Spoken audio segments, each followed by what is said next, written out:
Zombie cards are looking to be incredibly competitive after their OTA buff on Thursday, and we've got a data-driven look at not only the best decks for the latter, but also Sanctum Showdown, our limited-time game mode. Let's go ahead and dive on into our best decks in Marvel Snap this week.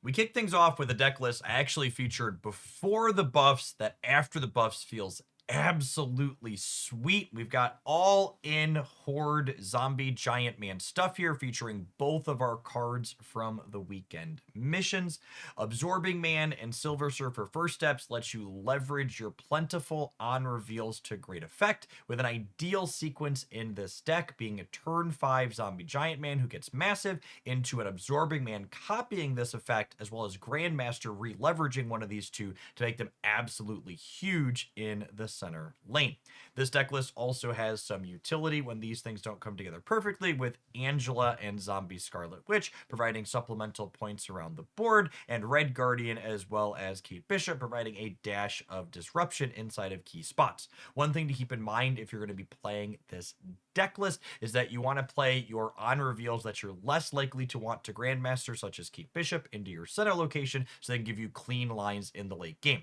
If you're missing any of the higher series cards in this deck list, I'd recommend filling in any missing slots with things like Nightcrawler or Jeff or Mercury that can play into the Witch/Angela path and then move out of it, allowing you to get more utility with those cards overall.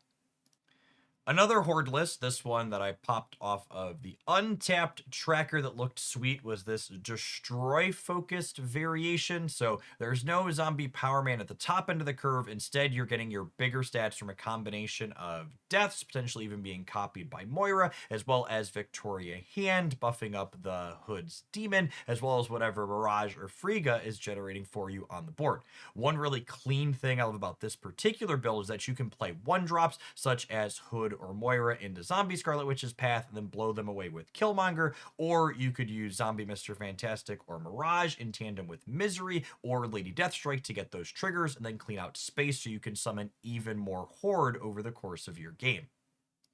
Moving into more general lists that are performing well for people climbing up the ladder, interactive card gamers seem to have settled into Supergiant being their disruptive element of choice, which I think makes a lot of sense into the various more linear decks that we're going to cover that are performing well later in the video. Supergiant's effect, stopping cards from being revealed that are played out on the following turn, works really well against the end of turn decks that are still putting up good stats after Invisible Woman's nerf. If you play Supergiant on turn 5, any end of turns played on the last turn of the game, such as Havoc or Athena, don't get their effect when they finally reveal after the game has ended. And if there's Athena already on the board, the cards played out on that last turn don't count as playing 2 cards, meaning she doesn't trigger at all, even if they have a bunch of activates doubling her up. In addition to this Darkhawk build featuring Corrigan Terax as a disruptive element, there are also Sauron variations seeing a lot of success in the metagame as well. So you can kind of pick or choose which direction you want to lean in for your points behind Supergiant, but she's really going to be key in tandem with playing cards to the board early to make sure you have priority, so that way things like your Negasonic Teenage Warhead can be leveraged to great effect. Moving into more linear decks that are finding success on the ladder right now, it looks like Power Man, Colonel America, Khonshu discard has some real staying power as we move into the second week of it putting up consistently good stats after our latest OTA. More traditional discard builds not playing these two new enablers, such as Bullseye Dakin discard that we featured in the past, also have pretty solid metrics as well. But if you're someone that's into new and shiny things, this build is definitely continuing to perform. As Destroy builds start to solidify as the season matures, there's still a handful of people playing Headpool as an additional way to boost the stats of cards in their hand. However, a lot of the more successful and popular lists have gone back to playing other things in that slot. Moira X, however, another more recent card, definitely has staying power and feels like something that took Destroy as a whole to the next level, giving you more Destroy enablers and second copies of Null and Death to generate big blowout swings when your opponent doesn't predict them.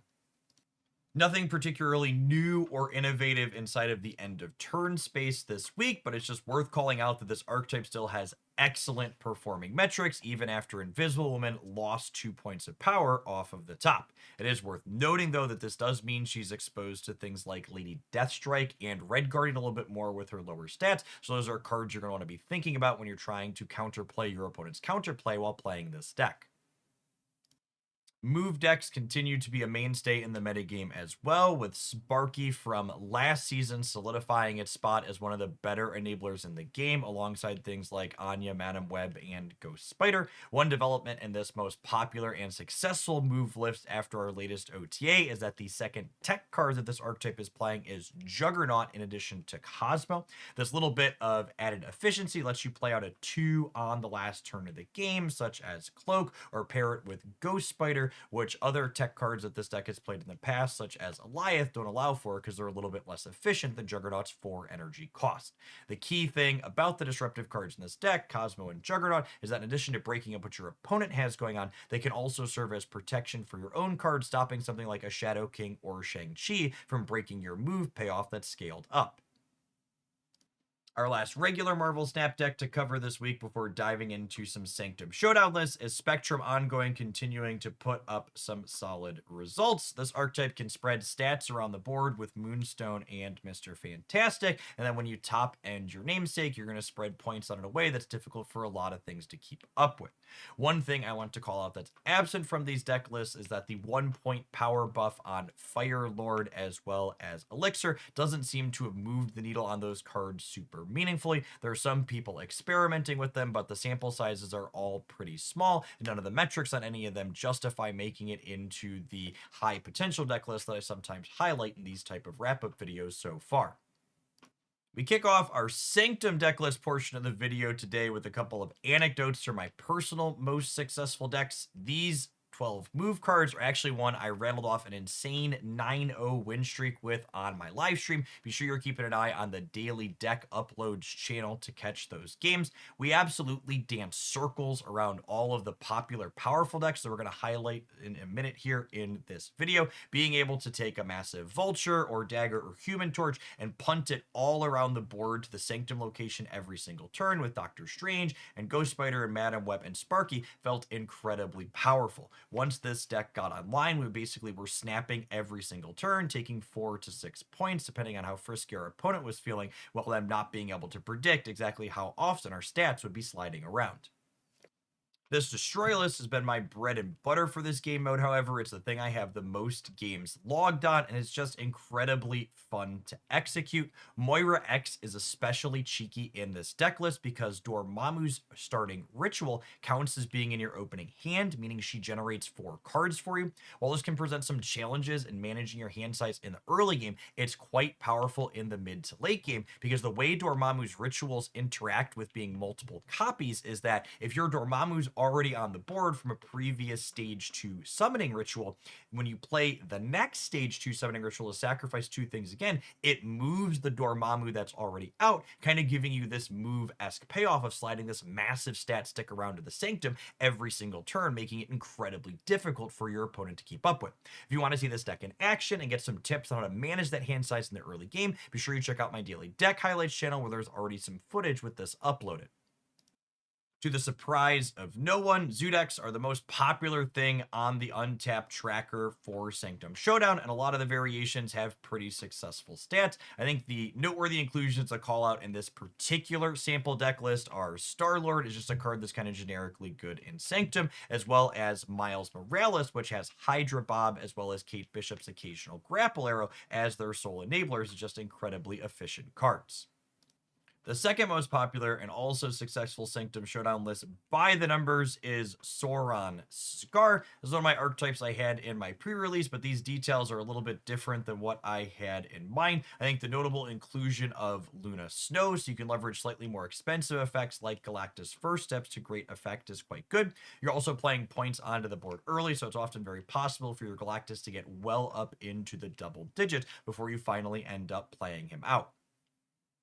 Our last deck list I wanted to call out today as both popular and successful is an Afflict variation like I had in my initial roundup video. Laufey as well as Man-Thing continue to be absolutely stellar in this location where there's game mode where there's lots of things being played out that are extra cheap to lots of locations. And then Ajax in tandem with Hazmat allows you to have a massive stat stick that can even compete with Scar in the mid to late game in a lot of instances. One thing I would like to call out where I came up a little bit short this time time through is that the Bass Spice Rack decks that I've been a fan of in the past are really struggling inside of Sanctum this time. I think that's in no small part due to the fact that the Sauron decks go a little bit over the top of them, and the fact that they're not dodging Guardians anymore, which was one of their greatest strengths in the past.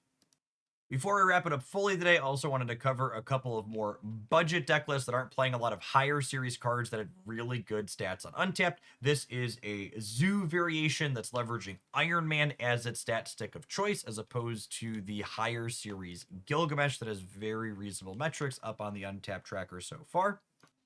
And finally, this ongoing deck list is actually 100% Series 1, 2, and starter cards that put a smile on my face when I saw it had a couple 100 games logged with a very respectable win rate. While it's not the absolute best deck inside of the metagame, I think it does a good job of showing that if you're playing well and understand what you're doing, you can find success with a variety of different cards inside of this game mode, regardless of what the actual contents of your collection is. As we head on into Marvel Snap's third anniversary tomorrow on October 18th. It feels like an absolutely phenomenal time to be snapping. Our latest OTA was fantastic, making languishing recently released cards a lot more playable with the Horde theme. There's so many different things finding success on both the ladder as well as in Sanctum Showdown. If you've got something sweet that I should consider playing on my live stream next week in either of those game modes, I would love to hear about it in the comments down below. If you enjoyed my roundup today, make sure you smash that like button, and don't forget to subscribe to the channel as well. Tomorrow I'm gonna have a special video for the 3-year anniversary going up. We're gonna be talking about some of the things that I think Marvel Snap does really well, and some things where they could still stand to do better as we head on into our 3rd year of playing my favorite superhero card game. I appreciate everybody that made all the way through to the end of today's video, and I hope your next snap pack is an excellent one.